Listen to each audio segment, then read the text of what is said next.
different compared to them as romantic. All the works he did, the romantic rules qualified him to do different rules in other films like كتيبة الإعدام, البحث عن سيد مرزوق, and other films that may be totally different and away from romance.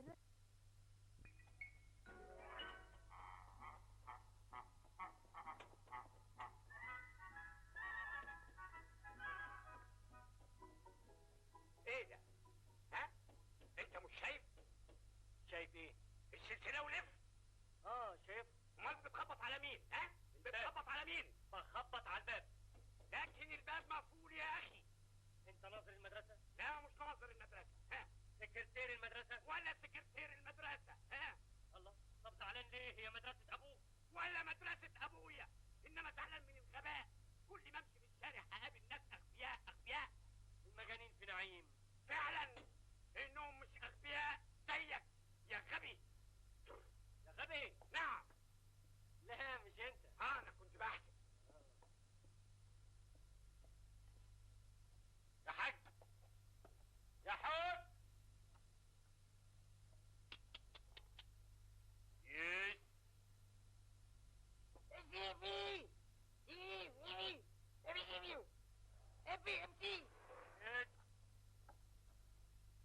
ما تعرفش عبد السلام افندي ساكن فين؟ ايه؟ مات؟ عبد السلام مات؟ انا لسه مكلمه. مات ازاي؟ في حادثة؟ ايه؟ هلا. طب مش كنت تقول من الصبح كده؟ مع السلامة مع السلامة. مع السلامة. You as historian, you spoke about the film that may be considered romantic and comic with Suhair Ramzi. How the people watched Noor al-Sharif in a comic role. At that time, Noor al-Sharif wasn't well known to the people. That's why the people were watching Noor al-Sharif in any roles played by him.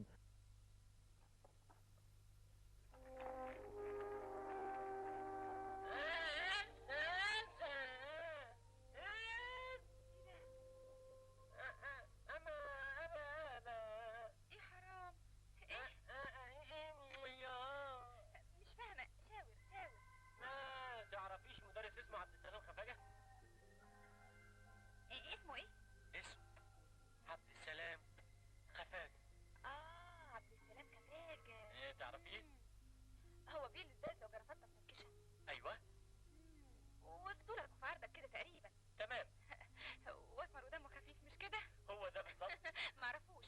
لا تعرفيه، باين في عينيكي انك تعرفيه. اعرف لكن مش هدلك عليه. ليه بس؟ ده انا غلبان ومسكين. حرم تعمل نفسك اخرس؟ احرم. ورايا. رايح فين؟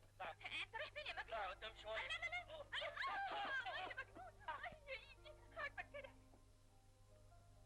كنت عايز اركب وراكي، مش انت اللي قلت لي اركب ورايا؟ تمشي ورايا مش تركب. انت ايه؟ انا احمد ابو العز، جاي اقضي الويك اند في الفيوم. تقوم توقعني؟ ما انا كمان وقعت، احنا الاثنين وقعنا في بعض. اسم حضرتك ايه؟ ليلى البرجاوي.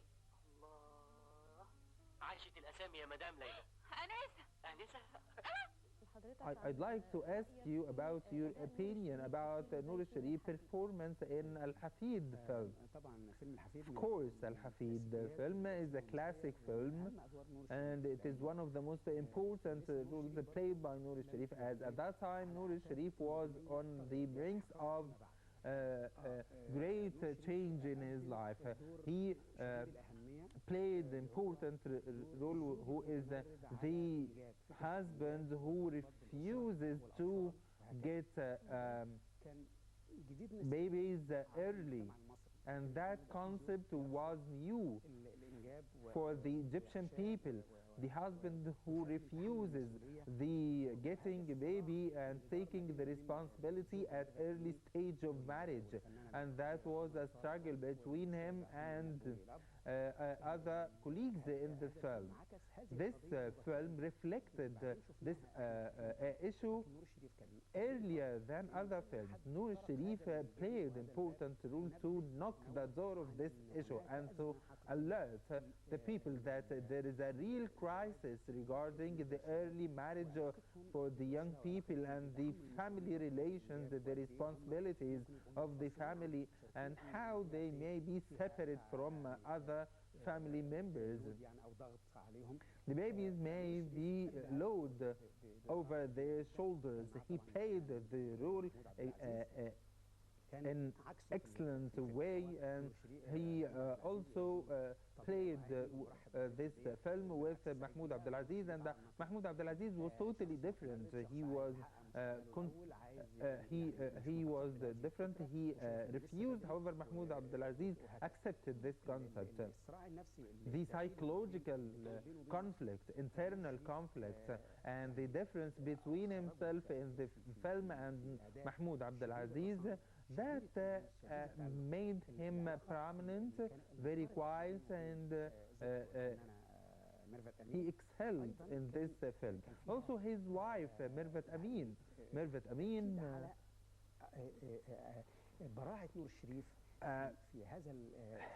Confirmed the perfection of Noor al-Sharif.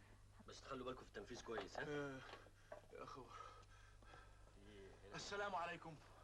اهلا، ازيك يا شفيق؟ وحشتني يا شفيق. ازاي صحتك؟ الله يسلمك يا جلال. اهلا يا باشمهندس. اهلا وسهلا. اهلا يا اخي. اهلا وسهلا. اهلا وسهلا. اقعد خد نفسك. يا بقى يا راجل، ما كنتش قادر تبعت حتى كارت، مش ليا، لمراتك. انت اللي قلت لها اني سافرت. ولا جبت لها سيره. ما عرفت. لا ما عرفتش. لا عرفت. بقول لك ما عرفتش. جت سالت عليا هنا وانا مسافر، وصفوت زميلي قابلها وقال لها. على كل حال انت جيت في وقتك. جبنا حسين. بجد؟ اي والله. الف مبروك يا جلال. الله يبارك فيك. الف مبروك. الله يبارك. لا انت لازم تيجي الاسبوع بنفسك وتبارك لاحلام بنفسك. انا ما اقدرش اروح هناك. ما تخافش يا سيدي، مش عايزين هديه. اجي ازاي بس؟ ناس ما سالوش فيا. يسالوا عليك فين؟ يسافروا لك. طب وقبل ما اسافر؟ اسمع شفيق، ان ما جيتش لا انت ابن خالي ولا اعرفك، وهيكون ده اخر ما بيني وبينك. سلام عليكم.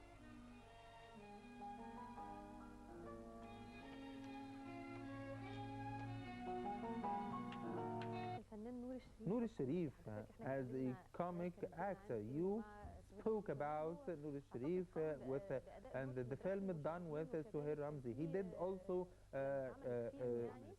a role in Madrasat al-Mushaghibin, and also he was a football player with Saad Hosni in another film. How you evaluate the Noor al-Sharif in these films? He proved himself as excellent actor when he cooperated with actor Abdel Menem Madbouli. Noor al-Sharif was smart and comedian.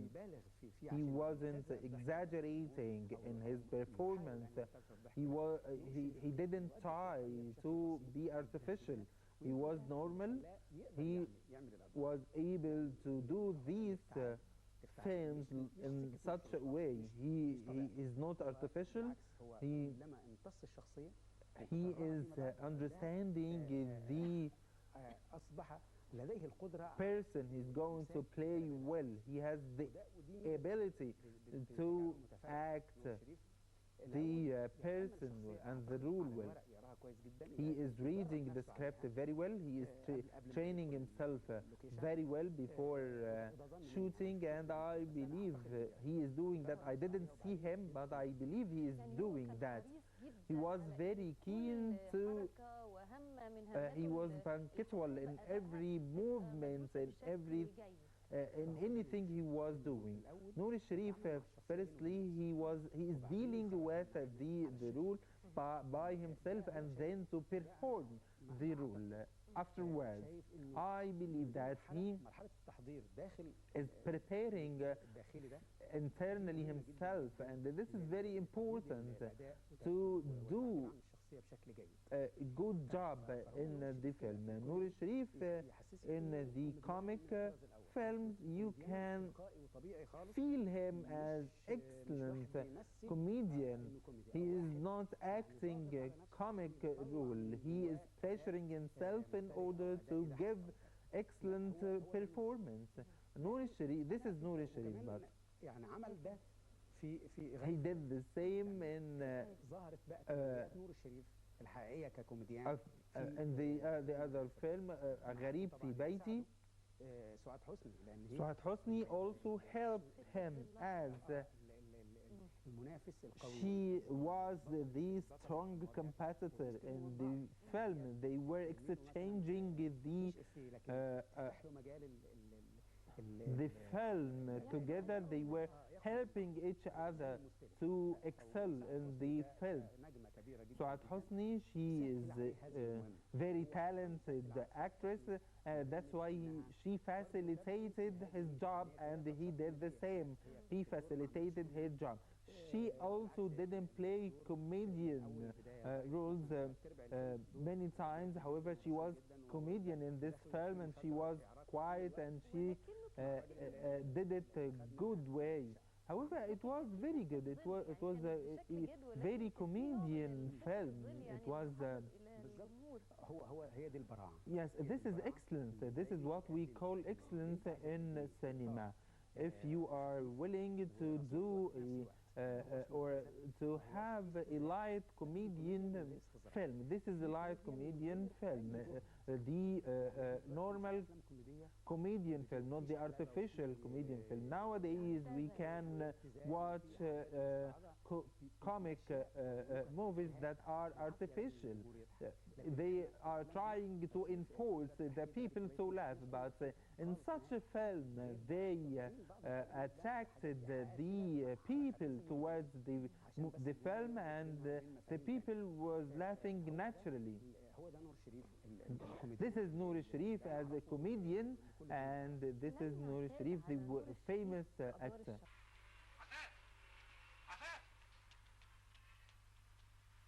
فيك الخير. جاي تودعنا؟ لا، أنا جاي أقول لك على خبر كويس قوي. خير إن شاء الله. أنا خلاص ما بقتش أقدر أستغنى عنك أنت وأشرف. هتسافروا معايا. ومين قال لك بقى إن إحنا عاوزين نسافر معاك؟ عشان نبقى عيلة. لو كنت عايز نبقى عيلة بصحيح ما تسافرش. والمستقبل يا عفاف؟ المستقبل هنا. تقدر تقول لي هتعمل إيه لما يوصل سنك 35 سنة؟ هتشتغل إيه؟ لعيب كرة على المعاش؟ أنت هناك ممكن تشتغلي، ومن مرتبي نبقى نحوش قرشين نصرف منه. زي العجزة يعني؟ لا، نعمل بيهم مشروع. اسمع بقى، لا أنا ولا أنت ننفع في حكاية المشاريع دي. وكمان لازم تعرف إن ابني وحيد ملوش حد غيري، عاوزاه يعيش في بلد ويعمل له أهل من أصحابه. قلت إيه؟